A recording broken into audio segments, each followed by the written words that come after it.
एक दार्शनिक संत से किसी ने पूछा, स्वर्ग कहाँ है? आज का विषय भी आपने यही रखा है, स्वर्ग कहाँ है? जवाब दिया, जिस घर में प्रेम वात्सल्य उमड़ता है वहां स्वर्ग है।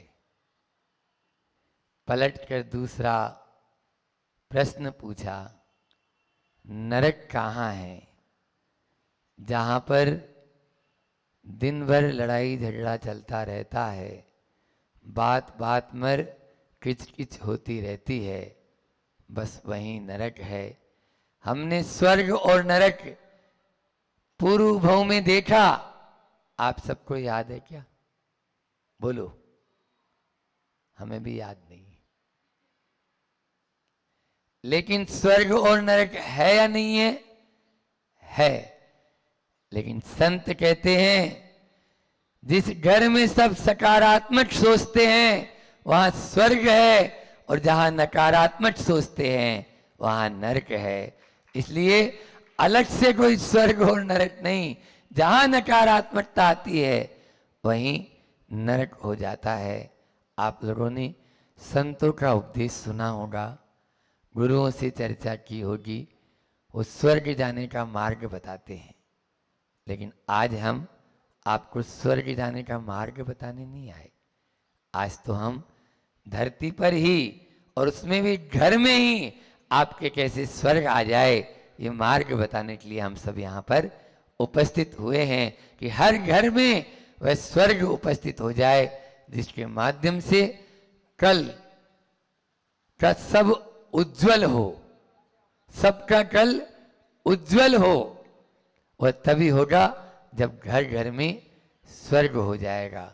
अन्यथा देखिए, रामायण में आप लोगों ने देखा होगा कि पात्र होते हैं, और उस रामायण में जो पात्र हैं आपस में एक दूसरे से मिलजुल कर किस प्रकार से रहते हैं।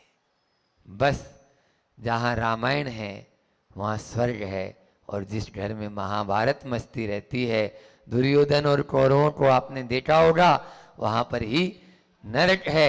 आज उसी के बारे में अपन सब यहाँ पर उपस्थित होकर चर्चा करते हैं थोड़ी देर विषय में।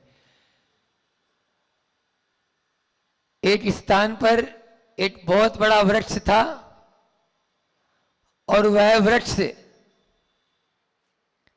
हरा भरा विशाल वृक्ष, जिस पर पंछी आकर बसेरा करते। पंछी आकर बसेरा करते, सुबह होते ही अपनी अपनी दिशाओं पर उड़ जाते, राहगीरी आते और राहगीर उसकी छाया में बैठकर विश्राम करते। बच्चे लोग उस पर अटखेलियां खेलते, उसके साथ झूला झूलते, और साथ में ही सबको वह मीठे मीठे फल भी देता। ऐसा विशाल वृक्ष धीरे धीरे सूटने लगा। जो पूरे इलाके की शान था, वह वृक्ष धीरे धीरे धीरे धीरे सूट रहा है।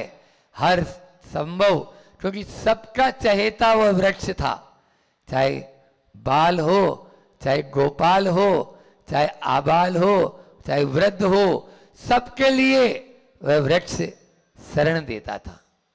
ऐसा वह वृक्ष अब जब सूट रहा है तो सब चाह रहे हैं कि कैसे भी ये पुनः हरा भरा हो जाए, और उसको भरसक प्रयास कर रहे हैं, उसमें खाद पानी आदि सब डाल रहे हैं, लेकिन वह हरा नहीं हो रहा।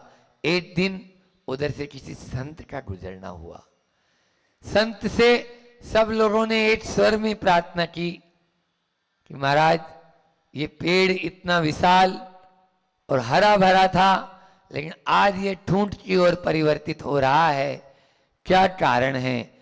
हम इसमें हर चीज डाल रहे हैं, लेकिन फिर भी यह हरा भरा नहीं हो रहा। संत ने जो जवाब दिया वो आप लोगों के लिए नोट करने लायक है, कि यह पेड़ हरा नहीं होगा। यह पेड़ हरा नहीं होगा। क्यों नहीं होगा? क्योंकि इसकी जड़ में कीड़े लग गए हैं। इसकी जड़ में कीड़े लग गए हैं।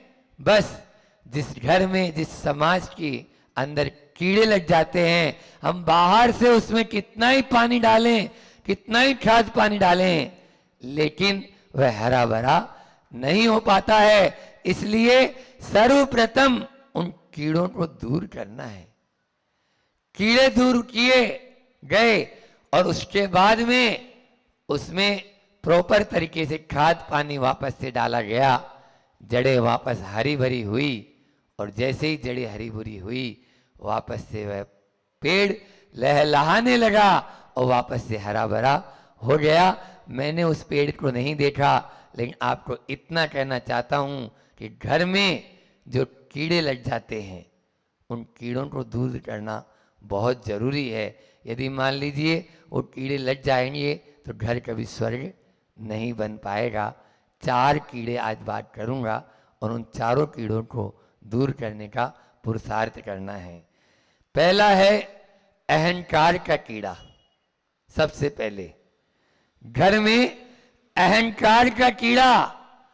दूसरा है असहिष्णुता का कीड़ा। तीसरा है अधीरता का कीड़ा। और चौथा है आलोचना का कीड़ा। इन 4 कीड़ों को आप नोट कर लें। पहला है अहंकार का कीड़ा, ईगो। हर चीज में, हर बात में ईगो आड़े आते ही फिर सब गो हो जाता है, कुछ भी बचता नहीं है। जहां पर अहंकार है वहां अशांति है, और जहां अहंकार नहीं, क्षमा है, सबको लेके चलने की भावना है, वहीं पर प्रेम है। प्रेम का संचरण वहीं होगा जहां पर अहंकार नहीं होगा। अहंकार नहीं होगा तभी प्रेम का संचरण होगा। अकड़ तो खास मुर्दे की पहचान है, अरे जुटता वही है जिसमें जान है। अकड़ तो खास मुर्दे की पहचान है, जुटता वही है जिसमें जान है। इसलिए जुटना सीखें। जो डाल जुट जाती है वो कभी टूटती नहीं है, टूटती नहीं है। और जो अकड़ी रहती है, आप देखिए बंदर छलांग लगाता है और यदि झुक गई कभी नहीं टूटेगी, और झुकी नहीं तो कट से टूटेगी। और वो बंदर भी गिरने, लेकिन बंदर क्या करता है, तुरंत दूसरी डाल पकड़ लेता है। हाँ, वो जानता है कि ये डाल तुरंत टूट जाएगी। इसलिए आप ऐसा अकड़ हमारे भीतर में नहीं आनी चाहिए जिससे टूट हो जाए, जिससे टुकड़े टुकड़े हो जाए, एक दूसरे के अंदर वैमनस्य हो जाए, एक दूसरे के प्रति हम विरोधी हो जाएं। भाई भाई के प्रति खाई आने का कारण ही ईगो है। ईगो है, उसको गो कर दो आज से, तो अपना आप ही घर परिवार में शांति का माहौल और प्रेम का माहौल हो जाएगा। आप लोगों ने तो वो तो पढ़ाई है कि 2.5 अक्षर पोथी पढ़ पढ़ जगमुआ, और पंडित बयान कोय, 2.5 अक्षर प्रेम का पढ़े सो पंडित होए। ये 2.5 अक्षर हैं प्रेम के, बस वो सबसे बड़ा पंडित है। अन्यथा वह अहंकार में बाप और बेटे दोनों आपस में प्रतिदिन भोजन करते थे। अब बेटा बड़ा हो गया, और बड़ा होने के बाद तो कुछ नया करने की सूझ जाती है उसको। बस एक दिन पिताजी से कहे, बेटा पिताजी बहुत दिन हो गए हम दोनों साथ साथ भोजन कर रहे हैं, मैं आपके साथ भोजन करता हूं, बहुत दिनों से मैं आपके साथ भोजन करता हूं, अब कल से मैं अलग से भोजन करूंगा अपनी थाली में। पिताजी समझदार थे, बोले बेटा प्रतिदिन तू मेरे साथ भोजन करता था, अब कल से मैं तेरे साथ भोजन कर लूंगा, कल से मैं तेरे साथ भोजन कर लूंगा। बस ये जहां पर हमारे भीतर आ गया, वहीं पर अहंकार तिरोहित हो जाएगा। और जैसे ही अहंकार तिरोहित होता है, किसी के सामने वाले का अहंकार भी गल जाता है। हमारे भीतर में अहंकार है, सामने वाला भी अहंकारी बन जाता है। हमारे भीतर में यदि प्रेम है तो सामने वाला भी छाती से लगाने को तैयार हो जाता है। ऐसा नहीं है, लेकिन एक के भीतर प्रेम होना बहुत जरूरी है, अन्यथा स्थिति बहुत तनावपूर्ण हो जाती है। और घर परिवार में जब पति पत्नी में होता है तो आधे झगड़े तो इसी के ही होते हैं। खाली झुके कौन? कोई भी झुकने के लिए तैयार ही नहीं है। भैया उस बाल्टी से शिक्षा ले लो, कुएं के अंदर बाल्टी जब जाती है या वो जो आपने हंडा नीचे भेजा है वो कब भरता है? बोलो, खाली आएगा नहीं तो। वो जब झुक जाता है तब उसमें पानी आता है, अन्यथा उस हंडे में भी पानी नहीं आ सकता। जब वो हंडे में पानी नहीं आ सकता तो तेरे भीतर ज्ञान का पानी कैसे आएगा यदि तू झुकेगा नहीं तो। इसलिए झुकना बहुत जरूरी है, अहंकार को छोड़ना। बहुत बातें तो अपन कर लेते हैं, लेकिन थोड़ी ही सी बस मिल जाए प्रतिकूलता, फिर देखो फिर कैसा है। नहीं हमारा जो है ना, या नाक होता नहीं, नाक ये अहंकार का प्रतीक बताते हैं। नाक का, उस नाक के अंदर भी पूरे नाक पे नहीं, इस नाक की अणी होती है ये आगे, यहां बैठा हुआ रहता है वो। थोड़ा सा यदि मान लीजिए संचालक महोदय ने नाम नहीं बुलाया तो देखो, घर में आज तो छोटे छोटे बच्चे होते हैं, वो छोटे छोटे बच्चे भी अपने आप को इस प्रकार से प्रस्तुत करते हैं कि नहीं हमारी पूछ होनी चाहिए, हमें नहीं पूछेंगे तो फिर देखो उनका भी एक तरह से वॉकआउट, बिल्कुल हम आएंगे ही नहीं, आपसे बात ही नहीं करेंगे। क्यों? आया कहां से उसके अंदर? संस्कार कहां से आए? संस्कार कोई मॉल में नहीं मिलते, घर के माहौल में मिलते हैं। हाँ, घर का जैसा माहौल होगा वैसे ही संस्कार उनमें आते हैं। बस आप एक दूसरे को, आचार्य भगवान कहते हैं बहुत अच्छा, कि आप दूसरों को आप कहना शुरू कर दो। छोटों को भी, नौकर को भी आप कहकर बुलाओ, आप देखो कितना परिवर्तन आ जाता है माहौल में। बस एक मैं कहना छोड़ दो, हम कहना शुरू कर दो। बहुवचनांत जो होता है वो हम होता है, इसलिए हम का प्रयोग करें, मैं का नहीं। तुम का प्रयोग मत करो, आप का प्रयोग करो। ये अहंकार को गलाने वाले हैं, अहंकार को गलाने वाले हैं। इसलिए सबसे पहले घर को यदि आप अपने स्वर्ग बनाना चाहते हो तो अहंकार को छोड़ दो। मैं कह रहा था पति पत्नी आपस में टकराव हो ही जाता है, समझौता तो कम ही होता है और कराने वाले भी कम होते हैं। तो बस ठन गई कोई बात को लेकर, अब कौन बोले पहले? कुछ नहीं, शीत युद्ध चालू। एक छत के नीचे एक कमरे में रहकर भी दूरियां कोसों की हो चुकी है। बोलेगा कौन पहले? हम तो बोलेंगे नहीं, क्योंकि बोलेंगे तो हम छोटे हो जाएंगे, ये स्थिति होती। वह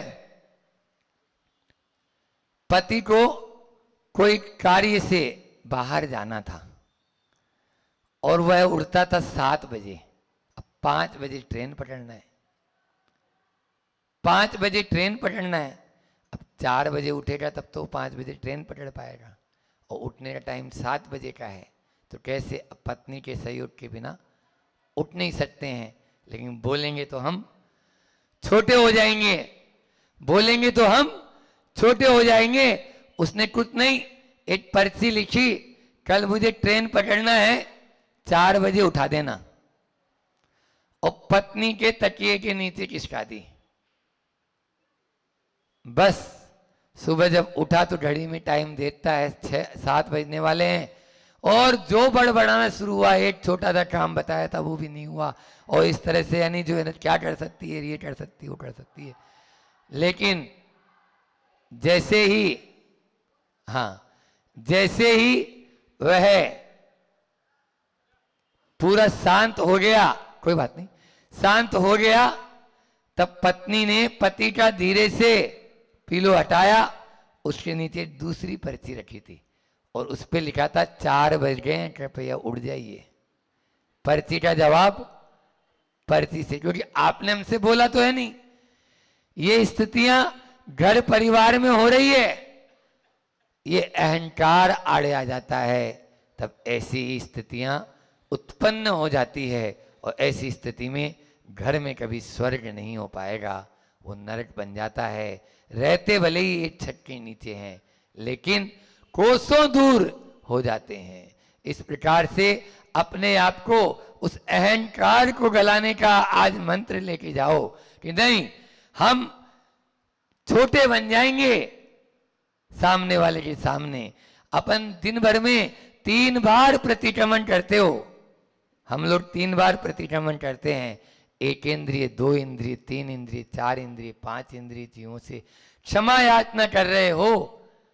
फिर घर में जो 5 इंद्रिय जीव है उसके सामने क्यों आप अपना बिल्कुल, हम तो ऐंठ के खड़े हो जाते हैं। ऐंठने वाला तो हमेशा धक्के खाता है। आप देखिए पहले जलता है। उदाहरण आपको एक और दे देता हूं।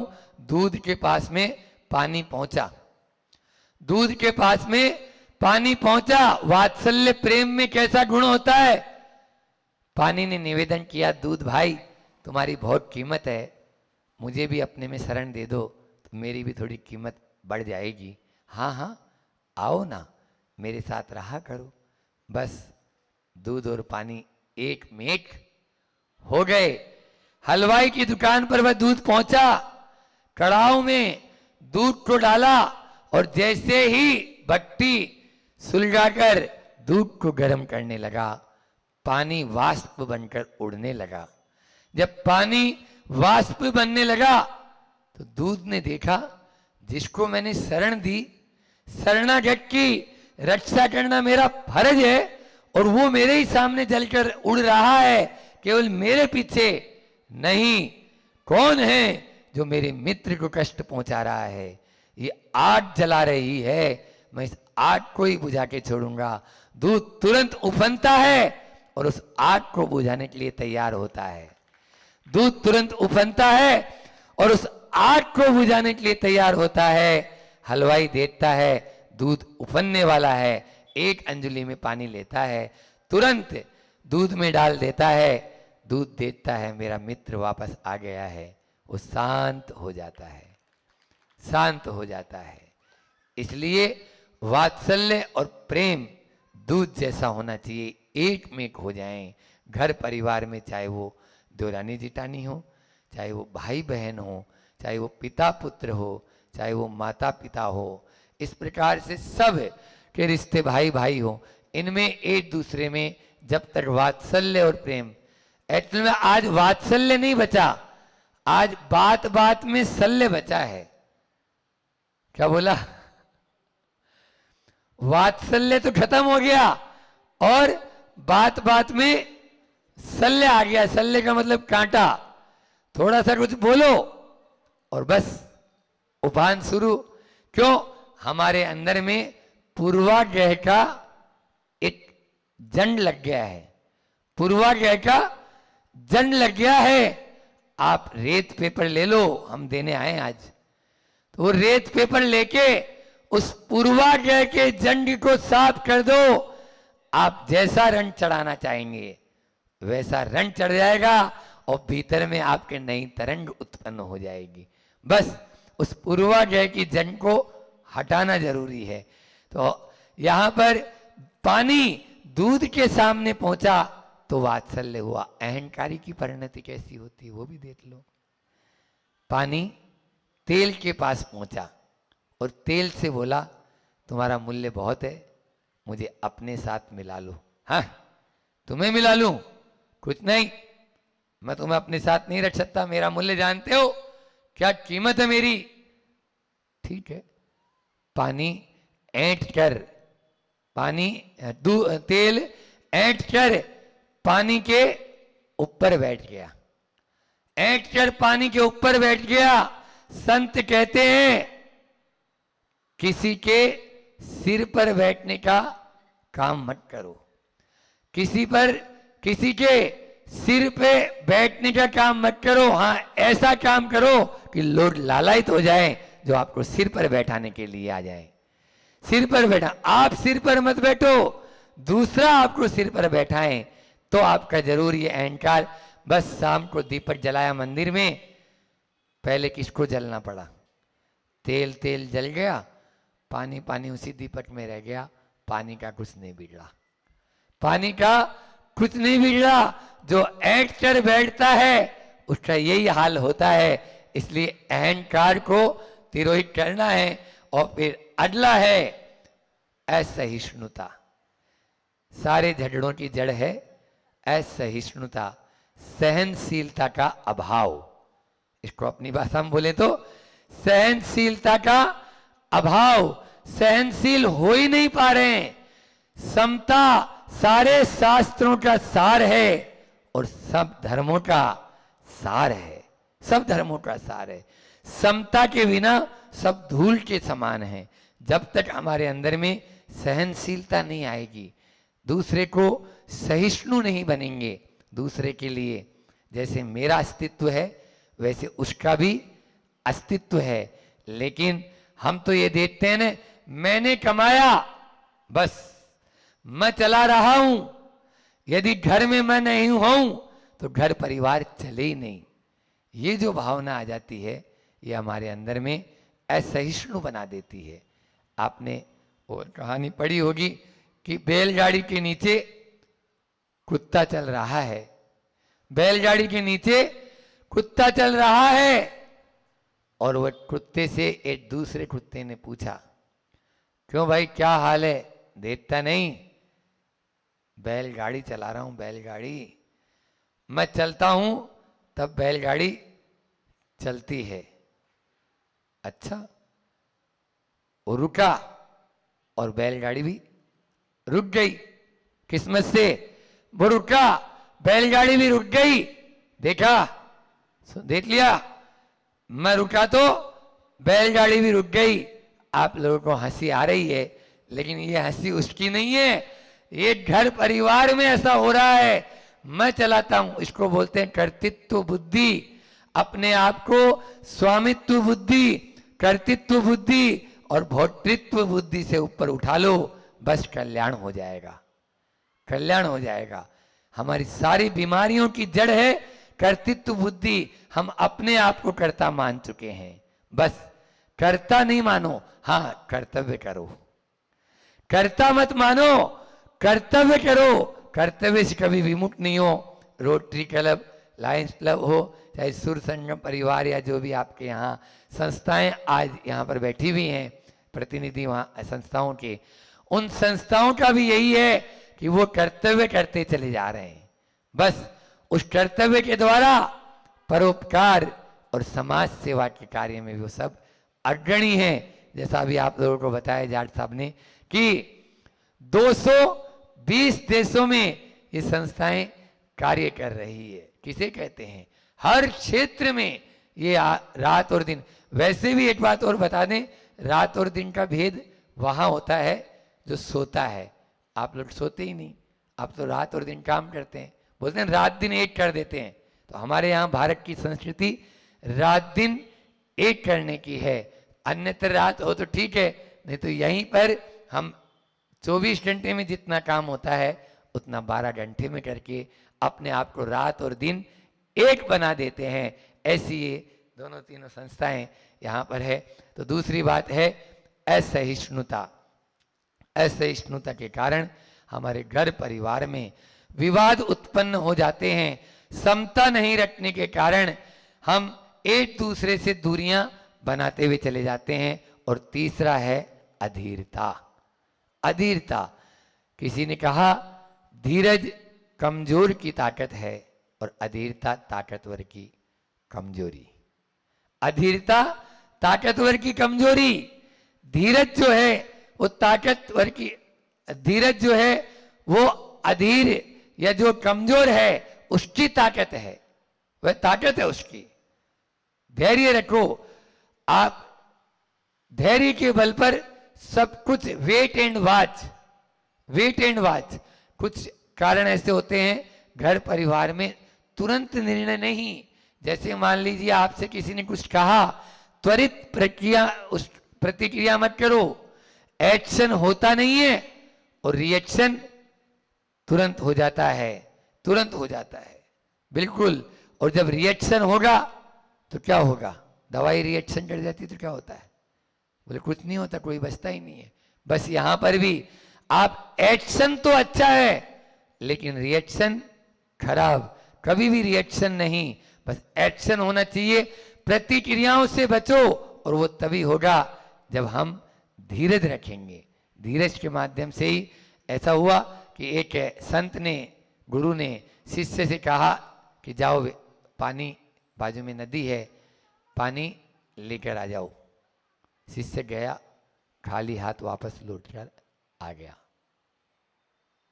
गुरु ने कहा क्यों पानी नहीं लाए?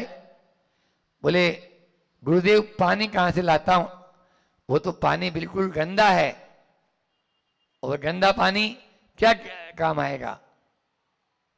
गुरुदेव तुरंत भाप लिए, नदी में पानी गंदा क्यों, यहां तो जंगल में।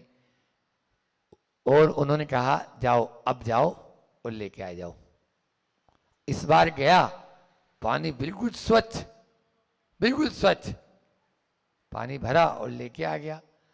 गुरुदेव समझ में नहीं आया कि इतनी इसी देर में क्या हो गया। जब मैं थोड़ी देर पहले गया था पानी पूरा गंदा था और अभी आपने भेजा तो कोई मंत्र फूंक दिया क्या?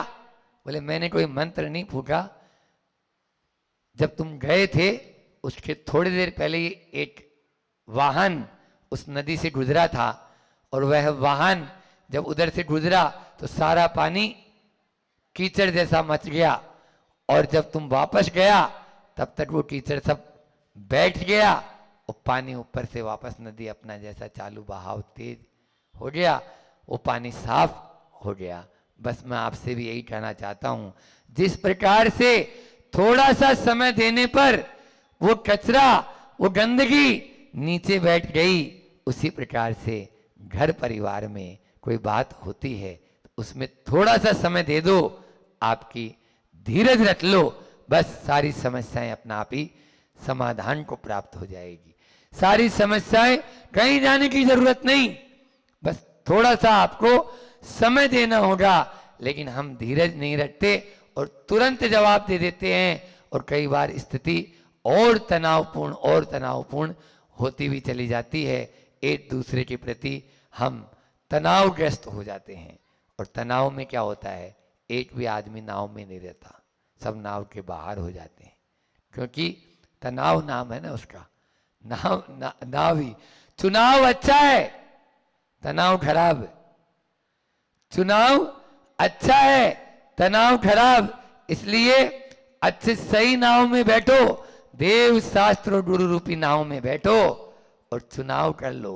चुनाव कर लोगे उसके बाद में तनाव कहीं से कहीं तक आपका पीछा नहीं करेगा। यदि तनाव को हटाना चाहते हो तो सही जो है, अच्छा जो है, ठीक है, उसको चुनाव अपन को करना होगा। और उसके बाद में अंतिम, हाँ चौथा, पहला बताया आपको अहंकार, फिर दूसरा बताया असहिष्णुता, तीसरा बताया अधीरता और चौथा है आलोचना। आलोचना, एक दूसरे की आलोचना करना छोड़ें। आलोचना यदि करेंगे तो निश्चित रूप से, आज होता क्या है हमारे पास में भी यदि लोग आते हैं, बेटा बैठा नहीं उसके पहले माँ शुरू हो जाती है, ये ऐसा करता है, ये वैसा करता है, ये करता है। एक दूसरों की आलोचना करने से तो घर टूटेगा।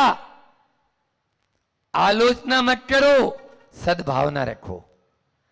सद्भावना रखेंगे, अच्छी भावना रखेंगे, घर परिवार में एकता अखंडता बनी रहेगी। और आलोचना करेंगे तो घर परिवार विघटित हो जाएगा। घर परिवार को विघटन होने से बचाना है, घर को स्वर्ग बनाना है, तो आलोचना से आप बाज आए। लेकिन बात बात पर दौरानी जिठानी की आलोचना कर रही है या जिठानी दौरानी की आलोचना कर रही है, इससे मिलता क्या है? मिलेगा कुछ भी नहीं, एक दूसरे की दूरियां और बढ़ती चली जाती है और घर टूटता हुआ चला जाता है। इसलिए घर को टूटने से बचाना है तो पहले आलोचना अपन बंद करें और सद्भावना भाएं। सद्भावना भाने से हमेशा सामने वाले का जो है विचार परिवर्तित हो जाते हैं, और जब विचार परिवर्तन हो जाते हैं तो एक दूसरे के दिल करीब आ जाते हैं, और करीब आ जाते हैं तो उसके बाद में फिर से वापस घर स्वर्ग बन जाता है। आपको बताएं कि घर में यदि आप किसी के भी प्रति यदि सहिष्णु बच जाएंगे, अधीर नहीं होंगे और आलोचना नहीं करेंगे, अहंकार नहीं करेंगे, तो घर को स्वर्ग बनने में देर नहीं लगेगी। 2 भाई थे, पिताजी की मृत्यु हो गई। पिताजी की मृत्यु के बाद में जो बड़ा भाई था उसकी नीयत में खोट आ गया, और नीयत में खोट आने के बाद वह धीरे धीरे जितनी जमीन जायदाद सब अपने नाम से कर ली। छोटे भाई को कोई मतलब नहीं, कर लें दो, क्योंकि बड़े भाई मेरे पिता तुल्य हैं, और वैसे भी मैंने विवाह किया नहीं है, इसलिए अब आगे की कोई चिंता है नहीं। मुझे तो एक कमरा रहने को मिल जाएगा, उसमें भी मेरा काम चल जाएगा, और ज्यादा की मुझे जरूरत इससे ज्यादा है नहीं। और उसकी भी उसको अपेक्षा नहीं थी, बस वह बड़ा भाई उस एक कमरे में वह रहने लगा और बाकी पूरे के सारी संपत्ति जायदाद को हड़प लिया। अब इधर उसको पागल समझता था, उसको पागल समझता था, मूर्ख समझता था, इसमें बिल्कुल भी अकल नहीं है। अब कुछ दिन बाद में ही बड़े भाई के मन में और लोभ आया, बोले इस घर में भी क्यों रहेगा, ये यहाँ से भी बाहर हो जाए। और उस बड़े भैया ने छोटे भैया को बाहर कर दिया, बाहर निकाल दिया। छोटा भाई बिल्कुल कुछ भी नहीं, कोई ना नुक्कर नहीं, ये मेरे पिता तुल्य हैं, मैं इनसे क्यों बोलूँगा, और इनकी जो भी मर्जी है ये सही कर रहे होंगे, इसीलिए तो वह बाहर आया। छोटा मोटा अपना काम देखा और एक छोटा सा कमरा लिया और उसमें अपना जीवन यापन करने लगा। कुछ दिन बाद में बड़े भैया को कोई काम से बाहर जाना हुआ, बड़े भैया को कोई काम से बाहर जाना हुआ। इधर देखता है कि जो उसका मकान था जिसमें उसकी पत्नी रहती थी यानी भाभी, और देवर दूसरे मकान में रहता था। भाभी जिस मकान में रहती थी उस मकान में आग लग गई। आग की लपटों ने पूरे मकान को घेर लिया और ऐसे धू धू कर जल रहा है। तभी छोटे भाई की नजर पड़ी, वो दूर रहता था थोड़ा, देखा कि ये आग कहाँ लग गई है, दौड़ा, देखा ये तो अपने ही मकान में आग लगी हुई है। वो उसको बुझाने की कोशिश करता, लेकिन मकान की आग तो आसमान को छू रही है। तभी उसने भाभी से पूछा जो बाहर चिल्ला रही है, भाभी मुन्ना कहाँ है? बोले मुन्ना तो अंदर सो रहा था। सो रहा है और मकान तो पूरा का पूरा जल रहा है, अब क्या होगा? उसने आव देखा न ताव, पूरे के पूरे शरीर के ऊपर कंबल ओढ़ा देवर ने और जैसे तैसे अंदर घुसा। सब मना कर रहे हैं, तुम वापस लौट नहीं पाओगे, किसी हालत में नहीं आ पाओगे। लेकिन फिर भी अपनी जान की परवाह किए बना वह अंदर घुसा और अंदर घुसकर उसने जिस कमरे में वह बालक सोया हुआ था उसको उठाया, अपनी छाती से लगाया, कंबल में पूरा लपेटा और फिर से वह वापस दौड़ता हुआ इस आग को चीरता हुआ बाहर आया। तब तक उसका बहुत सा शरीर जल भी चुका था, लेकिन जो मुन्ना था वह सुरक्षित भाभी के हाथ में दिया। और भाभी ने समझा आज तक जिसको मैं पागल और जिसको मूर्ख समझती थी, जिसको घर से मैंने बाहर निकलवा दिया था, आज वो भगवान का रूप बनकर मेरे सामने आया है। यह भगवान है, नहीं तो आज मेरे बेटे का तो अंत ही हो गया होता। लोगों ने उसको तुरंत, इतना ज्यादा वह जल चुका है, उसको अस्पताल में भर्ती कराया गया। अस्पताल की बर्न यूनिट जो होती है उसमें वह भर्ती है। इधर 1-8 दिन बाद में ही बड़े भैया का आगमन हुआ और रेलवे स्टेशन पर खुद भाभी जो थी उसकी लेने गई और लेने गई तो अपने पति को, और बोली कि आज घर पर बाद में चलेंगे, पहले मंदिर में भगवान के दर्शन करना चलना है, पहले मंदिर में भगवान के दर्शन करने चलना है। आज तक ये मंदिर का नाम नहीं ली और आज इसको क्या भूत सवार हो गया जो मंदिर के लिए बोल रही है। बस गाड़ी में दोनों बैठे और सीधे जैसा ड्राइवर को समझाया गया था अस्पताल के सामने ले जाके गाड़ी खड़ी की, और अस्पताल में जहाँ पर भाई लेटा हुआ था उससे कंबल थोड़ा सा हटाया और बताया कि यही वो भगवान है जिसके दर्शन आपको करना है, यही वो भगवान है जिसके दर्शन आपको करना है। ये तो पागल है, एक नंबर का मूर्ख है।